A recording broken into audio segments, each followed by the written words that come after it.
Bem-vindos ao Da Capa à Contra Capa. A saúde psicológica e o bem-estar motivam uma nova coleção da Fundação Francisco Manuel dos Santos.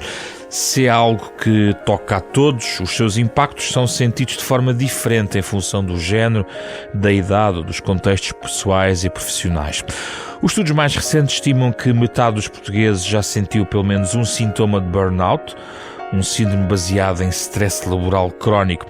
O sinal prevalente é a exaustão, seguido da irritabilidade e da tristeza. A tristeza e a solidão fazem também parte da experiência humana, mas podem tornar-se patológicas se não forem sujeitas a estratégias que respondam a esses estados emocionais. O que é que podemos fazer como indivíduos ou no âmbito das comunidades para travar estes fenómenos do burnout, da solidão e da tristeza, sobretudo antes que deixem marcas sérias em nós? É o tema para a nossa conversa com Tânia Gaspar, da Universidade Lusófona, autora do livro Burnout, uma pandemia, e Gina Tomé, da Universidade Europeia, que assina o volume Tristeza e Solidão, desta nova coleção da Fundação Francisco Manuel dos Santos.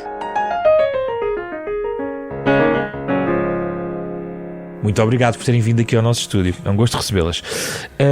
Começo por si, Tânia. Deste ponto de vista, o burnout depois, mais tarde, vai-se ligar à tristeza. É isto? O burnout é algo que devemos circunscrever só à experiência laboral ou transcende também essa esfera? Bem, o burnout já é um nível avançado daquilo que estávamos a falar, a tristeza, a solidão, a irritabilidade. Portanto, a primeira questão acho que é de se dividirmos o que é uma literacia em saúde psicológica, que é ter informação sobre as nossas emoções, até que ponto é que elas são saudáveis e normais e reativas a determinadas coisas da nossa vida, quer elas depois passem a ser mais patológicas. E normalmente nós dividimos isto em dois ou três critérios, que é a intensidade e frequência, ou seja, a força com que tu sentes determinada emoção, e também se imagina que há um dia que a gente está mais triste e não lhe apetece fazer coisas, é uma coisa. Se estivermos durante um mês, todos os dias, a acordar sem falta de vontade de fazer coisas, é diferente. Portanto, depende. Por outro lado, o impacto social e ocupacional, ou seja, até que ponto é que aquele sentimento e aquela emoção vai me impedir de fazer atividades que eu tenho que fazer ou que antigamente me davam prazer e agora não dão. Portanto, é a mudança muitas vezes entre o que era antes e o que é depois. O burnout, concretamente dito, está relacionado com um stress crónico, ou seja, a pessoa ser submetida, digamos assim, durante um período longo de uma situação de stress e que não consegue encontrar recursos para lidar. E o burnout, embora se fale muito do burnout em contexto profissional, mas também existem escalas de avaliação do burnout que dividem o burnout em burnout pessoal, burnout profissional e até burnout relacionado com o atendimento ao público ou, por exemplo, pacientes, porque são realmente situações diferentes. Não existe só o burnout profissional. Sim. Agora, nós somos um ser único e, tanto como deve calcular, é muito frequente que as várias áreas da nossa vida, não é? A nossa família, os nossos amigos e o nosso trabalho se cruzem e vão se influenciando mutuamente. E, portanto, é mais provável que uma pessoa, quando tem uma situação, por exemplo, de stress crónico no trabalho, que pode estar relacionado com relações tóxicas com as lideranças, de sentir que não tem capacidade para fazer o seu trabalho, ter um ritmo de trabalho muito elevado, sentir que não é valorizado e que é, de alguma maneira, até, maltratado pelas pessoas onde trabalha, essa pessoa, se tiver uma vida depois em casa mais confortável, harmoniosa e consiga encontrar entre os amigos e os familiares algum conforto e suporte social, isso pode ajudar a gerir o burnout. O que é que implica? Também, se eu tiver uma situação familiar ou de amizades, que tiver uma situação ou doença de familiar ou conflitos familiares, isso vai-me dificultar também no trabalho a gerir as coisas. Aqui no livro fala nas causas do burnout relacionadas com o trabalho, com o estilo de vida, e depois há aqui algo interessante a ver com os traços de personalidade, eu já lá vou. Mas se olharmos só para o trabalho, causa sentir que tem pouco ou nenhum controle sobre o seu trabalho, falta de reconhecimento, como estava agora a sublinhar. Às vezes aqui também as expectativas de trabalho pouco claras ou excessivamente exigentes. Fazer um trabalho monótono ou pouco desafiante e trabalhar num ambiente caótico de alta pressão. Mas aqui as pessoas não controlam isto, não é? Isto aqui é que nos remete para as responsabilidades organizacionais da empresa. E as empresas estão preparadas para lidar com isto? Estão mais preparadas. Portanto, nós trabalhamos nesta área há mais de 20 anos e temos acompanhado o stress laboral nos profissionais, e um facto que hoje em dia há uma maior preocupação das organizações em criar condições nos profissionais para eles gerirem melhor os desafios do trabalho. Agora, esta preocupação não está em todas as organizações e às vezes não é tão estrutural como nós gostávamos, não é? Portanto, no fundo, é no planeamento das atividades, no próprio plano estratégico da organização, que se vai ter em conta que as pessoas, por exemplo, a questão do ritmo de trabalho, não é? Ou seja, se calhar nós conseguimos aguentar uma semana em ritmo elevado de trabalho, se na semana seguinte tivermos, por exemplo, a oportunidade de tirar um dia de férias, por exemplo, haver aqui um equilíbrio. Agora, não conseguimos aguentar semana após semana com ritmo acelerado de trabalho. Claro. Portanto, de alguma forma, tem que haver da parte das empresas a perceber: fazes parte, por exemplo, do nosso ramo, haver picos de trabalho, mas não podemos estar sempre em picos de trabalho porque as pessoas não aguentam física e psicologicamente. Por outro lado, também existe mais literacia em saúde mental e as próprias pessoas estão mais assertivas e existe menos estigma, embora ainda exista, não é? Mas existe menos estigma das pessoas dizerem que estão cansadas, que estão exaustas, que têm uma situação de baixa por burnout, e as organizações acabam também por ter mais cuidado, quer porque estão realmente preocupadas, quer por uma questão de terem receio de serem acusadas de assédio laboral, de respeitar realmente a condição de saúde mental da pessoa, e mesmo quando ela é reintegrada na organização, terem mais tolerância e mais cuidado com a sua saúde. Gina Tomé, começou aqui a Tânia por tentar esclarecer aqui as pistas, mas eu perguntava na mesma se a solidão e a tristeza corre numa pista muito afastada do burnout, por exemplo. Ou está tudo, acaba por tudo também estar ligado logo ao domínio das causas? Eu acho, a Tânia, falou aqui um bocado, eu acho que acaba por se ligar, não é? No entanto, depende da intensidade, como disse a Tânia, não é? Todos nós, acho eu, que sentimos tristeza ou solidão ao longo da nossa vida, pelo menos no dia a dia, não é? E nós tentamos, falar sobre isso também no livro. A questão é, quando é que esta tristeza e esta solidão passam a ser tão intensas que me impedem de fazer coisas, não é? E será que esta tristeza e esta solidão vêm do meu local de trabalho porque estou a ser demasiado pressionada, porque tenho um ritmo demasiado acelerado e não estou a ser capaz de dar esta resposta, ou vem da família, ou vem das relações interpessoais que eu mantenho. Portanto, eu acho que, como disse a Tânia, isto tudo acaba por estar relacionado, não é? Todos os nossos contextos acabam por se relacionar. Nós temos é que nos vigiar, entre aspas, não é? Nos conhecer, trabalhar este autoconhecimento, não é? E saber quais são os nossos limites. Como é que definimos solidão, por exemplo, hoje em dia? Solidão, sentimento subjetivo, não é? De vazio, de estar só, talvez, é assim, não há uma definição, não é, assim, clara do que é solidão, mas é algo, vamos separá-lo do isolamento social, por exemplo. São duas coisas diferentes? Duas coisas diferentes. O isolamento social é algo mais objetivo, eu não tenho amigos, estou isolado e tenho dificuldades em manter relações sociais, não é? Mas posso não me sentir sozinha, posso não estar a sentir solidão. Solidão, posso ter vários amigos, não é? E sentir-me sozinha de vez em quando. Portanto, e querer estar só?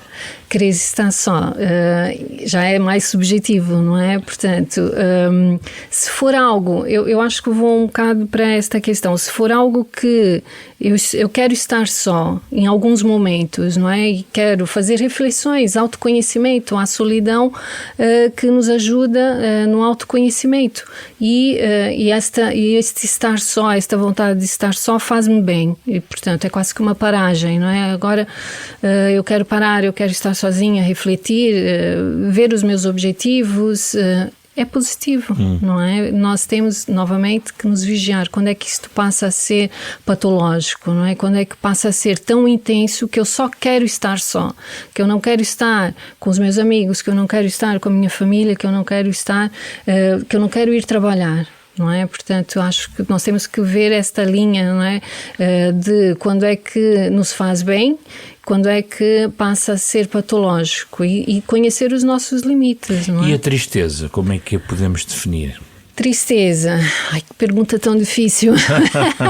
É como definir o amor, não é? O que é o amor? Porque o que é a tristeza? No livro é? também está um pouco a genealogia da forma como estes conceitos são trabalhados pela psicologia, não é? Sim, e esta falta de definição, não é? Dificuldade, não é? Esta dificuldade em definir o que é um sentimento, não é? O que é uma emoção. Porque a tristeza, por exemplo, não é, por exemplo, autoestima baixa, já é outra questão, não é?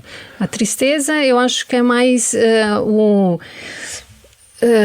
eu acho que a solidão está mais associada ao vazio, não é? Aquele sentimento subjetivo de vazio, de e agora, não é? E a tristeza é algo que, pronto, eu não me sinto bem, eu não tenho vontade de sorrir ou de estar alegre, não é? De fazer piadas, portanto, acho que é algo mais. E o estado mais grave da tristeza é a depressão? O estado mais grave da tristeza é a depressão. Mas aí já é algo clínico. Patológico, sim. Já mais determinado, quer dizer, tem fatores mais claros de identificação, não é isso? Sim, tem fatores de diagnóstico, tem tempos portanto, bem definidos. Eu tenho que estar triste ao longo de metade do meu... Eu não sei de cor, ok? Mas mais de metade do dia ao longo de 6 meses ou 1 ano, pronto. Mas há critérios bem definidos para aquilo que é uma depressão. Não significa que eu não tenha estes critérios e não precise de apoio profissional, ok? Portanto, vamos pensar que a tristeza, quando interfere, não é, com o nosso dia a dia, quando me impede de fazer o meu dia a dia, de ir trabalhar, de estar com os amigos, de estar com a família, e que eu só tenho vontade de estar no meu canto, quietinha e sem fazer nada, pronto, passa a ser patológico. Pode não ser uma depressão, mas tenho que vigiar para não passar a ser então uma depressão ou burnout, por exemplo. Vamos então olhar um bocadinho em detalhe, por exemplo, por idades, até por género. O que é que sabemos, por exemplo, sobre o burnout, Tânia, deste ponto de vista? Afeta alguma classe em particular etária? Mais mulheres, mais homens? Eu gostava aqui de acrescentar alguns dados. Portanto, nós integramos o Laboratório Português dos Ambientes de Trabalho Saudáveis e a semana passada saiu o relatório anual. Portanto, todos os anos há um relatório sobre a saúde mental dos profissionais. E nós verificamos que, por exemplo, dentro dos sintomas de burnout estão considerados a tristeza, a ansiedade, irritabilidade, exaustão. Portanto, são vários sintomas que estão associados ao burnout. E também temos indicadores de solidão. E, por exemplo, a depressão e a solidão aparecem em cerca de 30-33% dos profissionais, o que é um valor bastante elevado. Mas a irritabilidade, a ansiedade e a exaustão aparecem em mais de 60%. Portanto, no fundo, há aqui questões diferentes, não é? Ou seja, é quase como se o isolamento, a solidão, no sentido da solidão e da tristeza, fosse algo mais incapacitante e algo, se calhar, um pouco mais profundo, que teria uma abordagem específica, e que toda esta situação de agitação, exaustão, irritabilidade, ansiedade, está mais relacionada com o excesso, não é? Com o excesso de coisas a acontecer e a pessoa sentir que não tem recursos naquela altura para lidar com eles. Nós encontramos, dentro do género e da idade, verificamos que as mulheres acabam por ter mais indicadores de burnout, especialmente aqueles relacionados com a internalização dos sentimentos, por exemplo, relacionados com a ansiedade, com a tristeza, mas, por exemplo, os homens podem ter questões relacionadas com a irritabilidade e com a violência. Portanto, porquê, Tânia? Porque as mulheres têm uma tendência para a internalização do mal-estar psicológico, ou seja, costumam pôr para dentro esse mal-estar.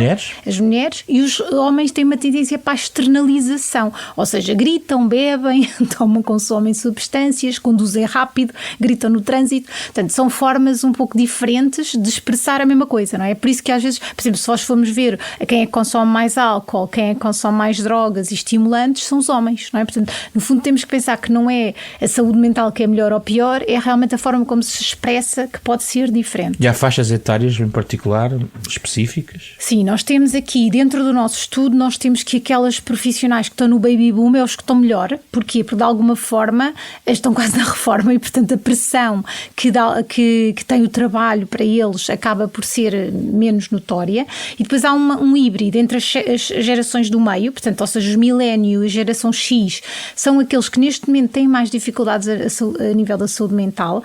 Nós explicamos isso por duas razões. Por um lado, por causa da acumulação, e todas estas questões são cumulativas, não é por acaso que a gente, quando nós encontramos uma pessoa no consultório que tem 50 anos e está com uma depressão, nós vamos fazer a viagem para trás e a pessoa teve a primeira depressão aos 15, depois teve aos 20, depois, ou seja, de alguma maneira isto vai acumulando, a pessoa não resolve a situação e acaba por ir sendo uma estratégia não muito funcional, não é? De lidar com a adversidade e, portanto, no fundo as pessoas acabam por ser um efeito cumulativo.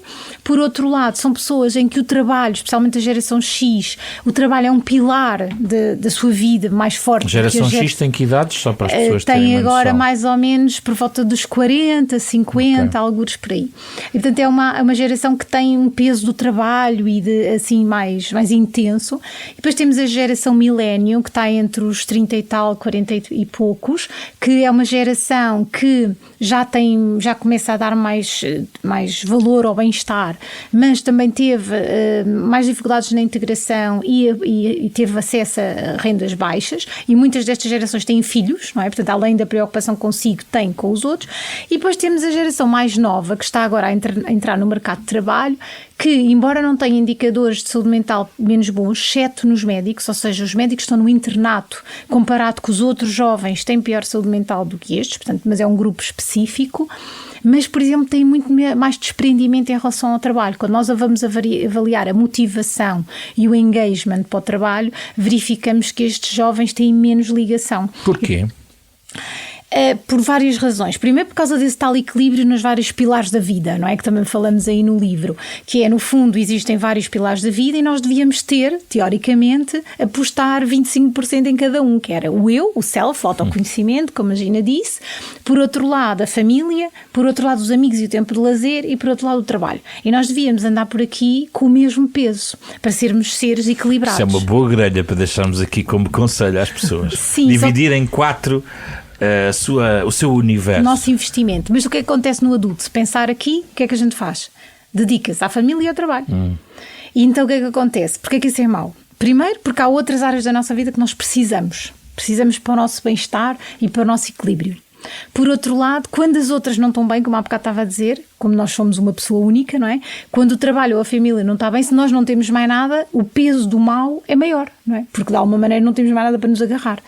E portanto, se nós conseguíssemos ter um maior equilíbrio nestas áreas, mesmo que uma vez tivéssemos um problema na família ou no trabalho, o impacto que isso teria na nossa vida global seria menor. Portanto, aconselho que as pessoas comecem a diversificar, digamos, o seu bem-estar e as suas atividades para que as coisas possam estar mais equilibradas. Também é assim na Tristeza e Solidão, ou ela progride de maneiras diferentes consoante a idade e consoante o género? Gina?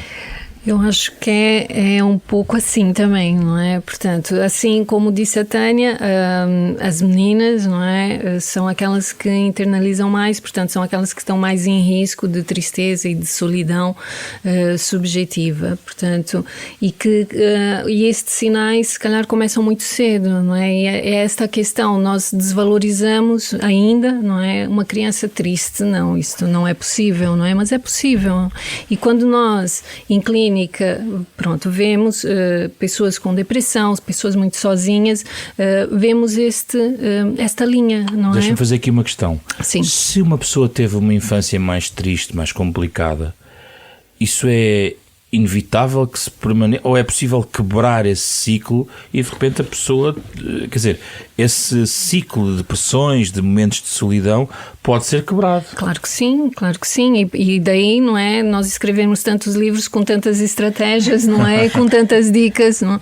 Porque não é só, e atenção, há momentos da nossa vida que nós precisamos de um apoio de um profissional, mas nós podemos ir trabalhando este equilíbrio, como disse a Tânia, não é? Portanto, dividir um bocadinho a nossa vida, não é? Em 4 áreas importantes e investir nestas áreas da mesma forma é uma forma de prevenirmos depois no futuro, por exemplo, a solidão nos idosos, que tanto falamos, não é? Porque aumenta com a idade a solidão. Aumenta com a idade, porquê? Porque nós começamos a criar, não é, um estilo de vida mais dedicado à nossa família, mais dedicado ao nosso trabalho. E a nossa idade, não é, vai aumentando e de repente nós reformamos-nos, portanto uma área daquilo que nós dedicamos grande parte da vida não existe mais, não é? E de repente deixamos de investir nos amigos. E a nossa família, portanto, quem tem filhos, não quer os filhos, em princípio, em casa até aos 50 anos, portanto, não é? Portanto, não acontece muito. Agora talvez, não é? Mas pronto, portanto, naturalmente saem de casa e nós vamos ficando aqui... Com o ninho vazio. Exatamente, não é? Portanto, e esta solidão no idoso, mas se nós criarmos estas redes, não é? Se nós passarmos a ter, e não é descurar a família, é estar com os amigos, assim como estamos com a família, como estamos no trabalho, como estamos conosco, não é? O nosso autocuidado também, portanto, tentar encontrar este equilíbrio, estamos então a prevenir. Mas é difícil porque, por exemplo, uma pessoa mais idosa deixa de trabalhar, não é? Passa a reforma e perde um pouco da sua vida, de certa forma, investiu bastantes anos num determinado trabalho e depois, de repente, isso pode propiciar um sentimento, de facto, não só de solidão, mas mesmo de uma tristeza que pode levar a uma depressão, sim. Correto, não é? Correto, mas podemos fazer outras atividades, não é? A nossa vida não é só o trabalho. Reinventar, não é? Reinventar-se, sim.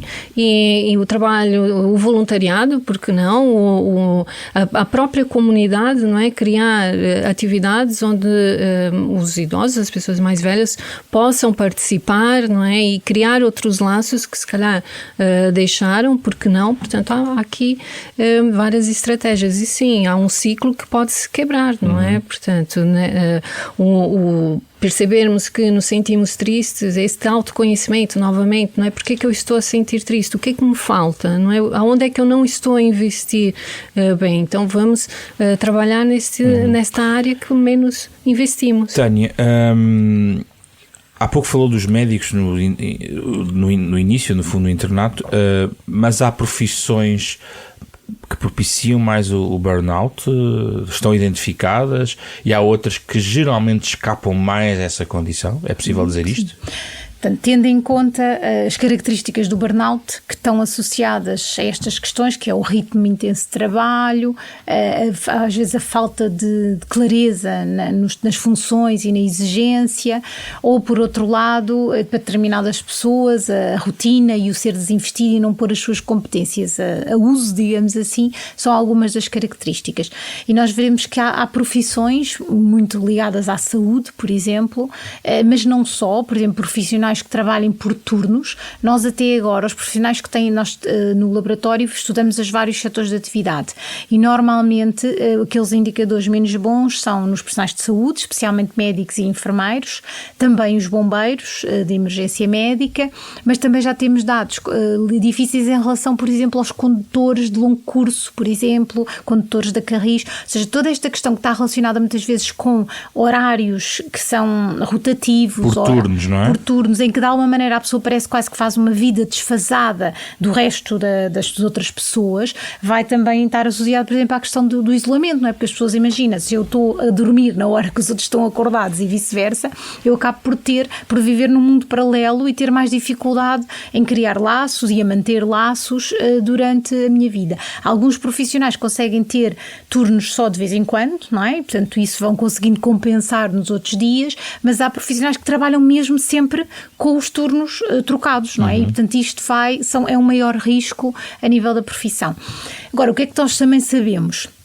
Sabemos que, por exemplo, a exposição contínua e intensa a um estímulo estressante vai aumentar a nossa probabilidade de burnout. O que é que isto quer dizer? Imagina que eu estou a trabalhar no INEM em situações de urgência 12 horas seguidas, ou então faço turnos de 6 horas. A minha capacidade de gerir o stress é menor se eu tiver turnos de 12 horas ou de 24. E nós sabemos isso. Portanto, se calhar em determinadas profissões de grande stress, deveríamos diminuir o estímulo durante um período mais curto para dar tempo à pessoa de recuperar, não é? E poder depois estar com mais capacidade. Tem a ver com a organização do trabalho e dos horários. Exatamente. Ou então a pessoa podia estar a trabalhar, por exemplo, uma profissão que me surgiu como péssima e que nós não imaginamos é, por exemplo, atender reclamações. Imaginem o que é uma pessoa, o seu trabalho estar 8 horas por dia a atender telefones de pessoas muito zangadas, muito irritadas, a maior parte das vezes com muita razão, e que a própria pessoa que está a atender, profissional, não tem assim muita forma de a ajudar, não é? E ainda por cima não pode dizer muito mal das suas entidades, porque portanto, é treinada por psicólogos também para responder de uma maneira, enfim, elaborada. Imagina 8 horas por dia nesta situação. Não dá, não é? Ou seja, não faz bem a saúde mental de ninguém. E, portanto, nós imaginamos, estas pessoas poderiam ter 4 horas de trabalho de atendimento e 4 horas de trabalho de back-office. Por exemplo, estavam a fazer processos e trocavam umas colegas com as outras, não é? Portanto, no fundo, são pequeninas medidas, mas que iriam tornar profissões que têm que existir, não é? Porque condutores de ambulância têm que existir, sim. Mas se calhar a sua forma de stress e de afetar a sua saúde mental, e depois não se esqueça do seu próprio desempenho, não é? Porque isto depois eu não vou trabalhar da mesma maneira se não estiver bem, seria que criar estas medidas para a pessoa realmente ter melhores condições. Explique-me onde é que entram os traços de personalidade na questão do burnout. Pronto, eu evito um bocadinho esse ponto. Porquê? Porque eu sei. Porque por causa daquela ideia de responsabilizar o trabalhador pela situação de burnout. Não é? Tenho algum receio que nós temos um grande trabalho até aqui de tentar dizer o burnout não é um problema da pessoa, mas sim um problema do ecossistema, não é? Portanto, não é uma pessoa não entra em burnout sozinha, ou seja, é uma conjuntura de fatores do contexto com a pessoa que leva à situação, mas é um facto, e depois também temos de ter cuidado para isto não começar a entrar na seleção de pessoas, não é? Portanto, porque senão há pessoas com determinadas características que nunca mais são selecionadas para os trabalhos, mas o facto, não é? É que nós temos todas características de personalidade que são mais benéficas à nossa capacidade de adaptação. Não é? Por exemplo, a abertura à mudança é uma das características da personalidade, portanto todos nós temos um espectro daqui a aqui em que gostamos mais de coisas diferentes ou de surpresas. Há pessoas que detestam surpresas e detestam uma coisa que não esteja planeada, certo. E há outras pessoas que adoram ir à aventura e não marcar nada e o que acontecer aconteceu, etc. Não é? Mas isso também vai de profissão para profissão, não? Sim, mas por exemplo, imagina que há uma pessoa que está num determinado trabalho e é muito rígida, não é? Que pode ser bom, por exemplo, para uma pessoa que vai rever textos. Imagina, uma pessoa daquelas que vai fazer a última revisão e edição de um livro. Sim. Essa pessoa convém que seja assim, muito certinha, etc. Mas imagina essa pessoa, por exemplo, a ter que fazer uma coisa de relações públicas em que tem que inventar e dizer uma coisa por acaso, essa pessoa vai se sentir super desconfortável, não é?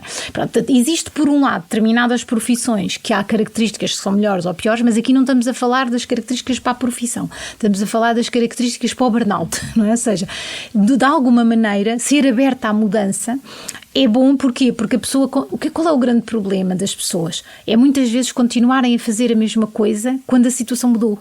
Ou seja, imagina, nós temos uma determinada circunstância e que fazíamos assim, e depois com a tecnologia, com as mudanças que acontecem, temos que mudar. E há pessoas que não conseguem mudar, então ficam muito estressadas com essa mudança, e stress com stress fazem sentir que estão incompetentes, que não conseguem fazer, que não vão conseguir fazer e entram em burnout. Portanto, muitas vezes, eu estou a dar um exemplo da abertura à mudança. Outra, por exemplo, tem a ver, por exemplo, com a conscienciosidade. E aí já não é tão linear, que é, por exemplo, uma pessoa extremamente conscienciosa é uma pessoa que pensa tudo, pondera tudo. E assim, se eu fizer assim, como é que é? E depois vai acontecer aquilo, se eu fizer aquilo, vai acontecer aquilo, etc, etc. E depois uma pessoa nada conscienciosa é, deixa lá isso, fazemos, depois logo se vê, não sei o quê. Normalmente nenhuma nem outra são boas, não é? Portanto, depende um bocadinho da situação. Mas está a ver, portanto, no fundo, há determinadas características que são melhores, não é? E que são mais ajustadas a nós conseguirmos adaptar a um contexto atual de quê? De incerteza, de constante mudança, de uma necessidade sempre de adaptação e, no fundo, termos que ir ajustando o nosso pronto, as nossas expectativas às situações que acontecem. E isto não é fácil, não é? Porque é como se só estás bem se conseguires ir-se adaptando ongoing, não é? No caminho, às novas coisas que acontecem. Certo. Nós temos aqui no stress uma coisa que nós usamos muito, que é o estilo de coping. E eu vou explicar o que é. Portanto, Estilo de coping. Portanto, o estilo de coping é a forma como nós gerimos o stress. Portanto, como é que nós temos uma situação de stress? Além disso, o stress não é só mau, existe o eu-stress e o di-stress. O di-stress é o stress bom e o eu-stress é o stress mau. Ao contrário, não é? O eu-stress é o stress bom e o di-stress é o stress mau. E, portanto, o que acontece? O eu-stress é aquele bom, que é, por exemplo, eu estou animada, estou com confiança, estou um bocadinho nervosa porque vou fazer uma competição, vou fazer um teste, vou fazer uma viagem. E essa adrenalina é boa e saudável para nós conseguirmos ativar o melhor de nós para fazer as coisas. O di-stress é aquele em que eu estou tão estressada que bloqueio ou começo a fazer disparates ou começo a ter um comportamento agressivo ou aleatório. Temos que pensar que só o stress menos bom é que não é saudável para nós. Então o que é o estilo de coping? É como é que eu lido com isto? Quando eu tenho uma situação de stress, eu tenho essencialmente duas coisas para fazer. Ou mudo o problema, portanto, tenho um problema e eu mudo. Sim. Ou então tenho que mudar a minha emoção em relação ao problema. Eu vou dar um exemplo que é, eu tenho uma liderança tóxica, não é?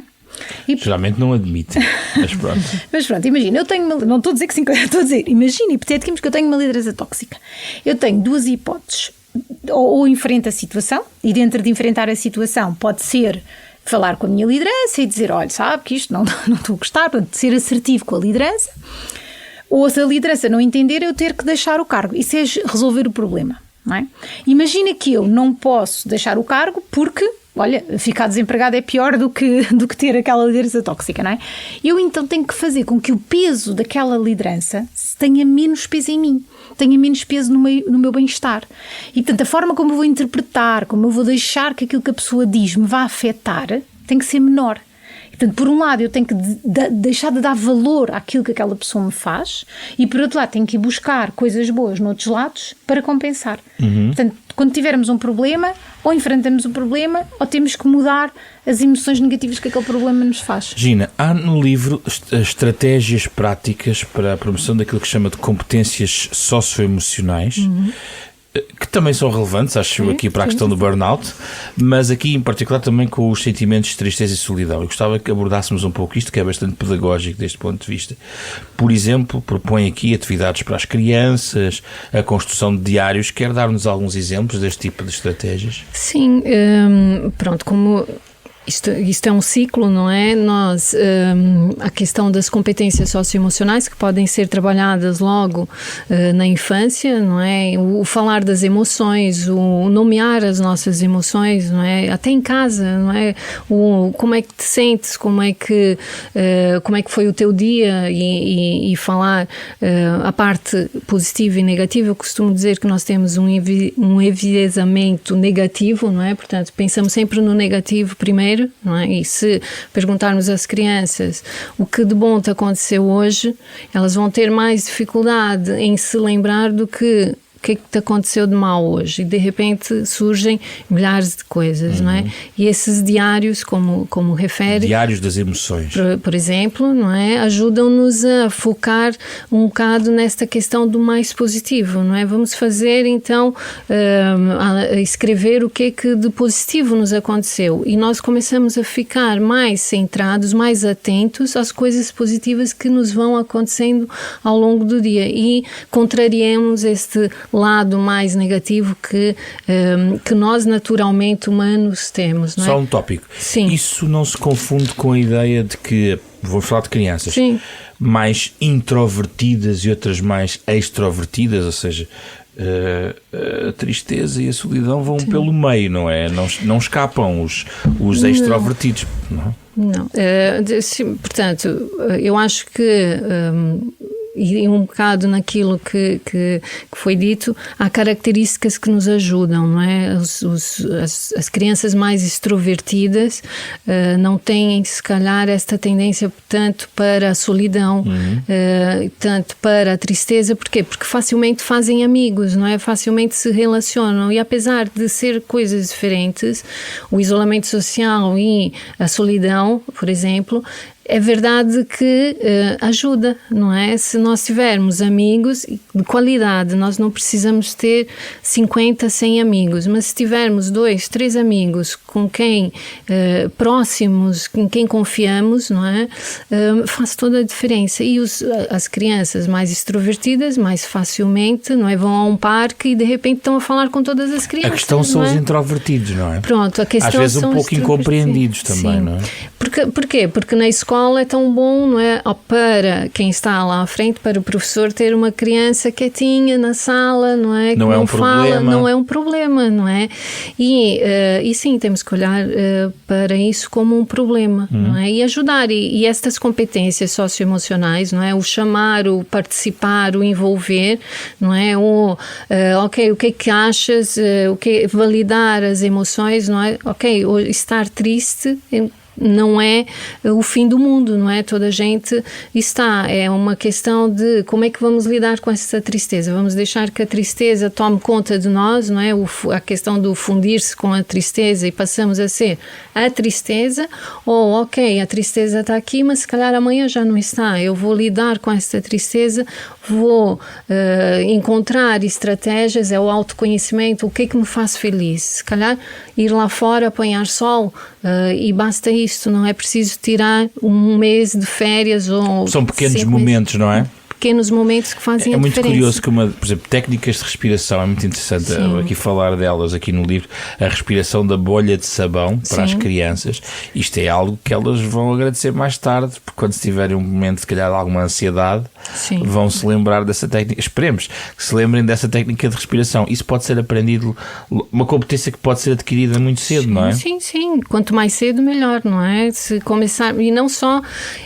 Pronto, nós falamos muito da escola, mas não é dar a responsabilidade à escola, é porque naturalmente eles passam mais tempo na escola do que propriamente em casa, não é? Portanto, se estas estratégias forem transmitidas na escola, não é? Estas crianças vão aprender a respirar, vão aprender a identificar, não é? Ok, eu agora sinto-me realmente triste, não é? Se perguntar à criança aonde é que sente a tristeza, elas se referem sempre ou na cabeça ou no coração, não é? Assim, alguma coisa. Portanto, ok, e como é que então podemos lidar com isso? Portanto, é trabalhar, não é falar, é em casa, isto vai passar, isto não é validar. Não é? Validar ok, porque é que te sentes triste? O que é que podemos fazer? O que é que te faz feliz? E comer um gelado faz uma criança feliz e é alguma coisa que está aqui, não é assim tão difícil. Portanto, é isto, vamos buscar estes pequenos momentos e valorizar estes pequenos momentos. Tânia, o que é que a pandemia fez na questão do burnout? Travou o burnout? Aumentou o burnout?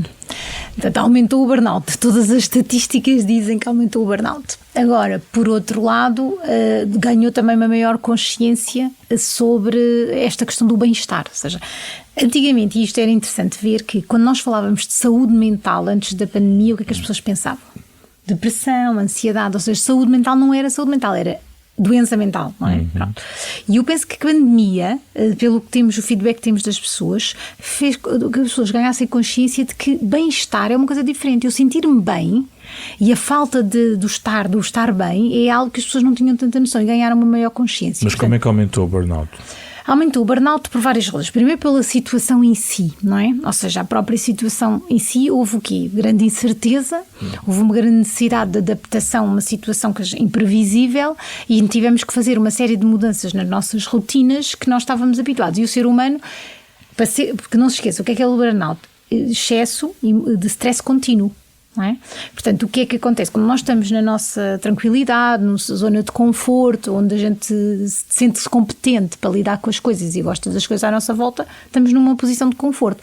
A pandemia tirou-nos daí, não é? Ou seja, todos nós, seja quem foi, a quem ficou em casa e quem teve que ir trabalhar, todos nós tivemos que lidar com uma situação muito complicada. Portanto, tudo isto fez com que as pessoas, aquelas que já tinham alguns sintomas, puderam agravar. Sim. E aquelas que não tinham, puderam surgir. Depois, outra coisa, houve menos apoio a nível da saúde mental, não é? Ou seja, como havia menos acesso à saúde, tanto nas outras doenças, como por exemplo as triagens de doenças oncológicas, etc., diminuíram, também o acesso às consultas de saúde mental também diminuíram. Portanto, as pessoas também puderam mais facilmente agravar as suas situações. Ainda não recuperámos apoio. desse ciclo?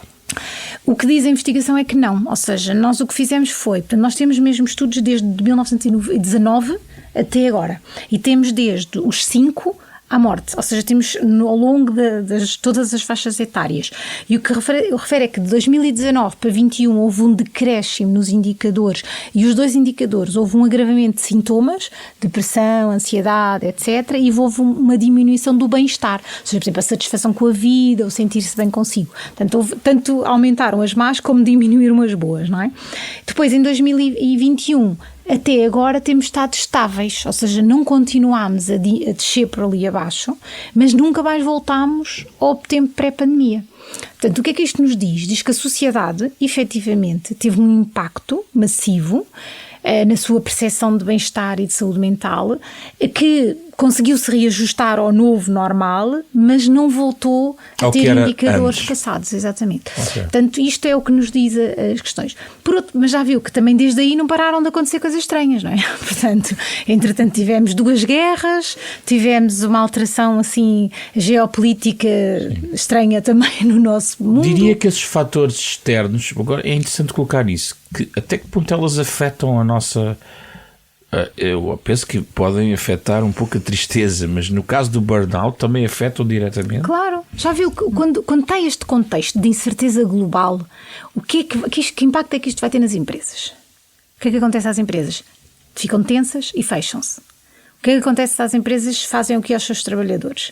Pressionam e fecham. Não é? E o que é que isso acontece nas suas famílias? As pessoas também estão mais tensas.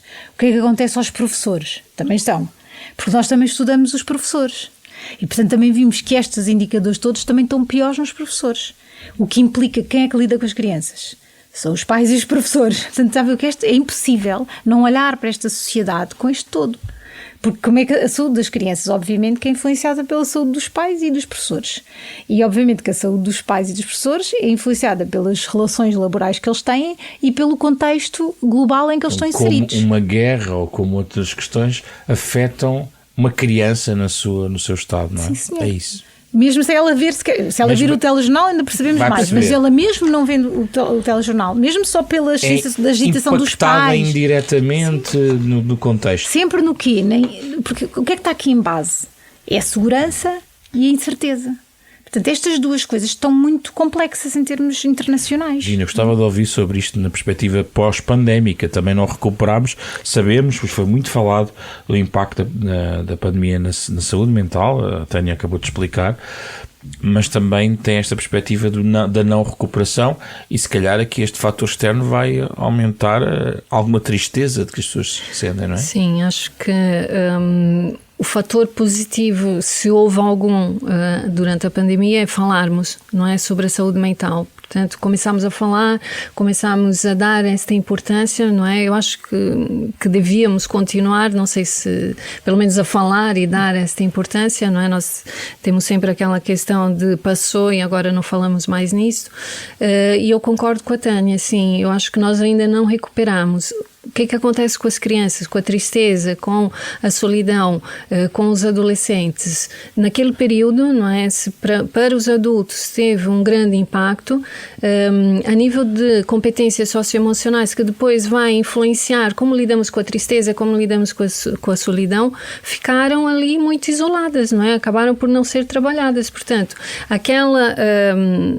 aquelas crianças que estiveram aquele tempo todo em casa não desenvolveram algumas das competências socioemocionais, não é? E, portanto, vai ter impacto, com certeza, a nível de tristeza, de solidão, de saúde mental, de uma forma geral. E depois, sim, é o que diz a Tânia, no fundo, depois da pandemia, não é? Nós respirámos algum tempo, pouco tempo, não é? Porque, entretanto, uma guerra, outra guerra e, pronto, todas as outras questões sociais que podem não ter impacto direto, não é? E podemos desligar a televisão lá de casa para não assistirmos, mas tem um impacto indireto, porque tem um impacto na família, tem um impacto no trabalho dos pais, tem um impacto em toda a sociedade. Gina, a tecnologia não é, apesar de tudo, uma ferramenta que pode ajudar a travar a solidão? Pois, estávamos mesmo a falar as duas antes de vir para aqui. A tecnologia. É preciso também encontrar um equilíbrio nesta utilização, não é? Acho que a tecnologia vem nos ajudar em muita coisa e nós não vivemos sem a tecnologia hoje em dia, não é? É mais fácil comunicarmos com quem está longe, com os nossos amigos que nós deixamos de ver, e sim, isso é um impacto positivo, mas também é muito mais fácil nós estarmos ali tanto tempo à frente do ecrã, não é? E que perdemos que estamos de repente numa outra realidade, não é? E deixamos de estar na nossa realidade, e isto tem um impacto, sim, a nível da saúde mental no geral, nem digo só a nível da solidão e da tristeza, não é? Deixamos de estar a interagir com outras pessoas. O caso do burnout, como é que é a questão da tecnologia? Existe até uma coisa chamada o tecnostress, não é? Tecnostress. É um conceito que é o stress relacionado com a utilização de tecnologias, não é? E isto pode-se ver a nível laboral. O que é que pode estar associado ao tecnostress? O excesso de utilização das tecnologias, e nós vimos que quase 40% dos profissionais está mais do que 8 horas ao computador em trabalhar e mais do que 3 horas em tempo de lazer. Portanto, se fizermos estas contas, estamos a falar de trabalhadores. Não é? E, portanto, há aqui, e esta questão aumenta nos mais novos, portanto, efetivamente os mais novos estão ainda mais ao computador. Outra questão do tecnostress é a dificuldade de utilização dos recursos, ou seja, há determinados profissionais, e possivelmente os mais velhos, ou aqueles em que há uma mudança tecnológica muito rápida, em que as pessoas sentem que não têm competências e são obrigados a utilizar um software ou um sistema e não têm competências para isso, isso pode causar muito stress. Ou então também o que é que as tecnologias podem impedir de nós fazermos um trabalho bom. Por exemplo, no caso dos médicos, dos profissionais de saúde, se nós neste momento temos que registar tudo o que acontece na ficha do doente e utilizar não sei o quê da impressora, ou seja, há uma série de coisas tecnológicas que acontecem ao mesmo tempo, sim, eu se calhar tenho menos tempo para estar a olhar para o doente e ouvir o que ele está a dizer, porque eu tenho que estar ali a ver se aquilo está a funcionar. Eu, por exemplo, hoje fui ao médico de manhã e o sistema estava em baixo e a médica não conseguia passar a receita, não conseguia passar as análises, não conseguia... E, portanto, a certa altura, nós também não podemos estar tão dependentes da tecnologia, especialmente se ela nos tira aquilo que nós temos que fazer mais, no caso dos cuidados, que é estar aqui. Mas também nos pode ajudar. Pode-nos ajudar. Pode-nos ajudar em várias questões. Por um lado, porque pode-nos ajudar a fazer coisas que eram mais rotineiras e mais monótonas e que agora conseguimos fazer de uma forma automática. Isto era muito bonito se for assim. Agora, o meu problema é se vai ser assim. Porque imagina, se eu demorava a atender... Nós na psicologia temos a sorte de ter consultas de 50 minutos, ok? E não temos computador, portanto estamos ótimas. Mas imagina que eu tinha uma consulta de 20 minutos com o doente e perdia os 15 minutos por coisas no computador, ok? E agora, aquilo fica com uma coisa de voz e fica tudo registado e eu não tenho que escrever nada e eu estou 20 minutos com o doente. Isso é bom. Agora, será que isso vai acontecer ou eles vão pôr-me consultas de 10 minutos? Não é? Portanto, o problema é isto. O problema é que a tecnologia poderia servir para nós fazermos o nosso trabalho com mais calma, com mais qualidade e com mais profundidade. Sim. Mas o que acontece é que está-nos a pôr a fazer mais. No outro dia estava a falar com uma pessoa do direito que foi muito gira, que ela dizia-me assim, antigamente estávamos num tribunal, eles acabavam um processo e esse processo enorme físico tinha aqui da mesa da pessoa que esteve a fazer para outra mesa e aquilo demorava o seu tempo, não é? Hoje em dia, ele acaba o processo, manda o processo e ele acaba logo informaticamente a acabar. Então aquele quarto de hora que a pessoa tinha entre o processo ir e não vir, a pessoa, pronto, respirava, ia beber um copo de água, não, agora já tem, tumba, cai no outro. Do tempo, e isso não é nada bom para o burnout, não é? Sentimos isso logo desde o tempo dos e-mails, não é? Portanto, a tecnologia poderá ser útil para nós fazermos o nosso trabalho com mais calma e com mais profundidade, se isso não for aproveitado pela gestão para nos pôr a trabalhar ainda mais a correr, não é? E aí vai ser pior para a saúde mental e para o nosso trabalho. Muito bem, questões finais. Gina, aqui há vários exemplos que me remetem um bocadinho para a experiência da comunidade. há quem diga que na solidão se percebemos a ideia das redes de vizinhança, a ideia de tentar perceber quem é que está no nosso prédio e precisa de ajuda. Eu não sei se alguma coisa ficou, gostava que a Gina me clarificasse se isso foi uma coisa muito utópica ou se realidade ficaram redes comunitárias, porque depois há aqui no livro vários exemplos de projetos que estão identificados com boas práticas, digamos, desde o ponto de vista da promoção saúde mental e psicológica nas comunidades. Primeiro, a pandemia, esses laços de vizinhança desapareceram? Foi uma coisa episódica ou não? Nunca existiram? Eu acho que vão desaparecendo, não é? Com esta evolução, esta relação de vivermos em prédios e de repente eu só conheço o meu vizinho da frente e tenho mais 15 vizinhos e não conheço. Porquê? Porque nos isolamos, não é? A pandemia veio nos isolar ainda mais, não é? Eu tinha medo de falar com o meu vizinho porque ele podia ter Covid ou alguma coisa, portanto, mas por outro lado também criou mais este sentimento de o meu vizinho está a precisar e eu posso não falar com ele diretamente, mas vou-lhe deixar ali. Nós somos muito solidários, não é? Nesta questão e juntamos-nos muito. A questão da comunidade, não é? Na questão da tristeza e da solidão, eu acho que e dos projetos, não é? Os projetos têm esta vantagem, temos financiamento, começamos um projeto, fazemos um trabalho espetacular, perdemos o financiamento, o projeto acaba, não é? Não há continuidade. Não há continuidade e é preciso esta continuidade, não é? É preciso chamar não só os adultos, ok? Nós trabalhamos também muito na questão da participação social e a participação social é também para as crianças, é também para os adolescentes, portanto vamos motivar a nível de comunidade, não é? A identificar, a não ser só críticos e dizer, aqui na minha rua está isto mal, isto horrível, isto não sei o quê, mas como é que podemos resolver em conjunto, não é? Aqui só dar alguns exemplos. O Dream Teens, que tem a ver com vários jovens portugueses, não sei se a Gina quiser comentar.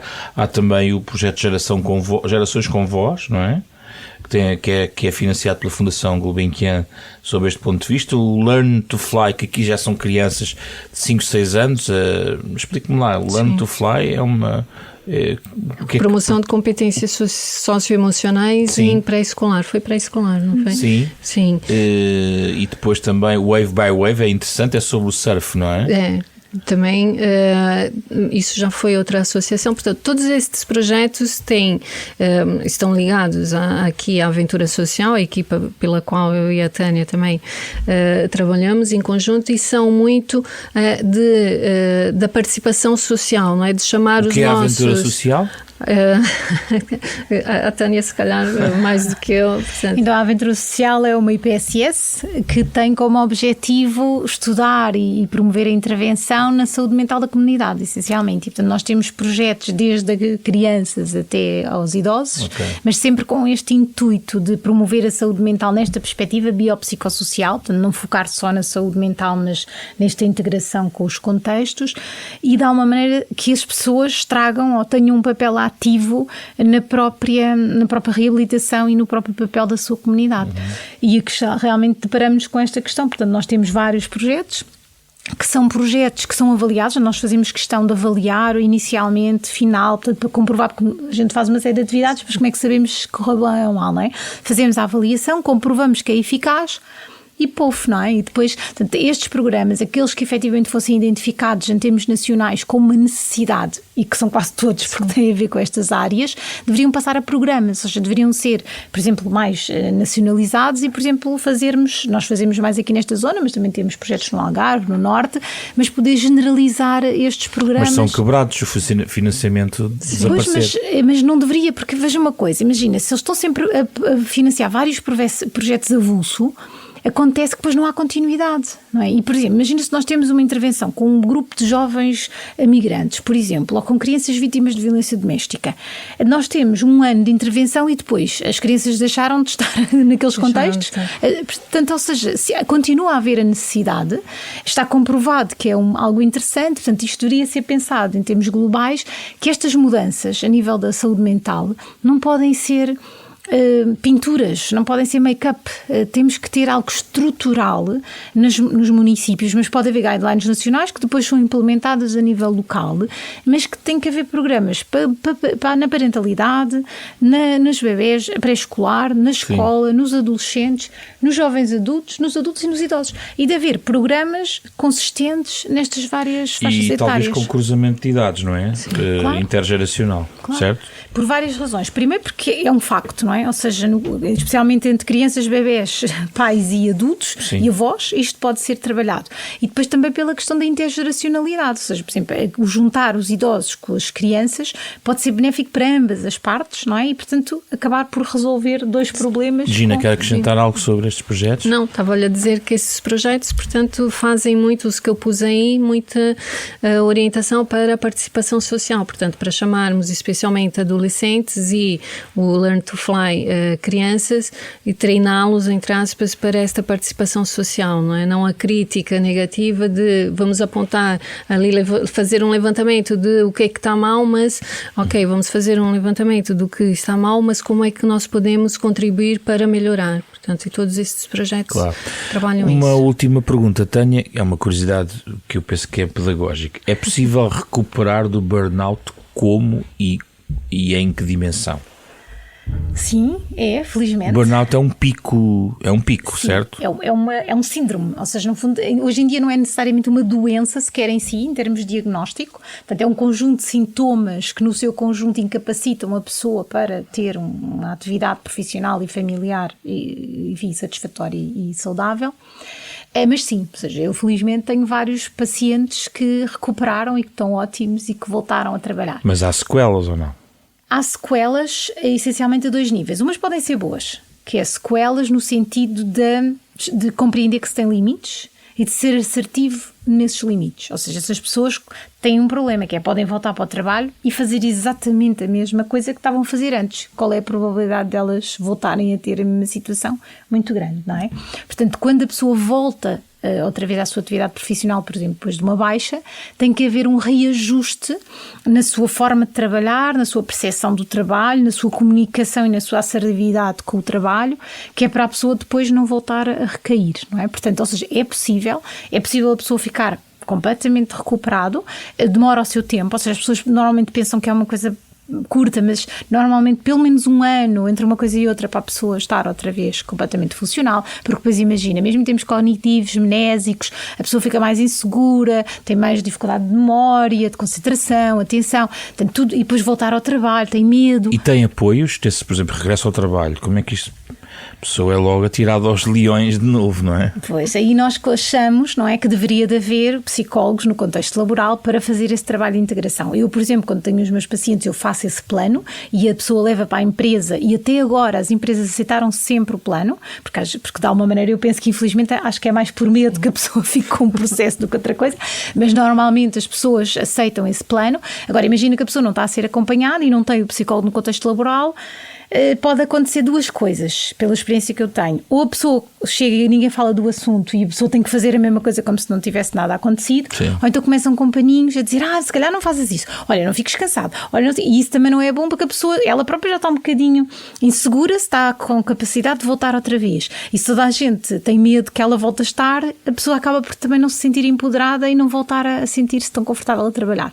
Portanto, deveria de haver realmente um processo de reintegração, não é só em burnout, eu penso que a reintegração após uma baixa, seja qual for a situação, deve ser feita, deve haver, claro, pode ser um dia, pode ser um mês, 6 meses, depende da condição da pessoa, depende do reajuste que terá que fazer ao seu posto de trabalho e ao seu trabalho, mas é muito difícil pensar que uma pessoa vai para baixa com uma doença grave, seja ela qual for, e quando volta a trabalhar, volta como se no dia que saiu, não dá. Não é assim. E portanto deveria de haver um trabalho das empresas a este nível. Tânia e Gina, muito obrigado pela vossa presença. Falámos sobre como podemos combater aqui o burnout, a solidão e a tristeza e compreendê-lo, sobretudo, também para termos estratégias preventivas.